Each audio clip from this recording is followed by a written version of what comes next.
সেনাপতি, আদেশ করুন মহারাজ। সেনাপতি, তুমি সারা রাজ্যে ঘোষণা করে দাও আমি আমার একমাত্র রাজকন্যাকে বিবাহ দেব। তুমি কাল সকালে সবাইকে উপস্থিত থাকতে বলবে। আমার যাকে ভালো লাগবে আমি তার সাথে আমার রাজকন্যাকে তুলে দেব। সেনাপতি। না আব্বা হুজুর, না। কেন মা, তুমি কি তাহলে বিবাহ করিবে না? আমি বিবাহ করিব আব্বা হুজুর, তবে আমার একটা শর্ত আছে। কি শর্ত মা? আমি যে বিবাহ করিব, যাকে বিবাহ করিব তাকে এমন একটি ফল এনে দিতে হবে যে ফল আমি কখনো দেখিনি। সেনাপতি, তুমি কি তাহলে শুনলে আমার রাজকন্যা কি বলেছে?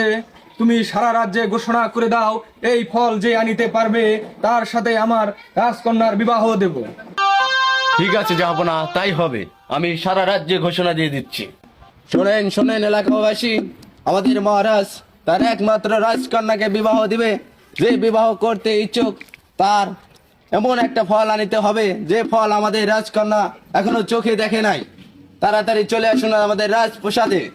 রাজার মেয়েকে বিয়ে দিবে? অনেকদিন ধরে আমি রাজার মেয়েকে পছন্দ করি, আমিও যাব।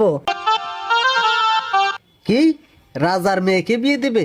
তাও এমন একটা ফল নিয়ে যেতে হবে সেটা রাজার মেয়ে কখনো দেখেনি। আমি অনেক দিন ধরে রাজার মেয়েকে পছন্দ করি, কিন্তু গরিব বলে বলতে পারিনি। তাহলে আমি সেই ফল নিয়ে যাব।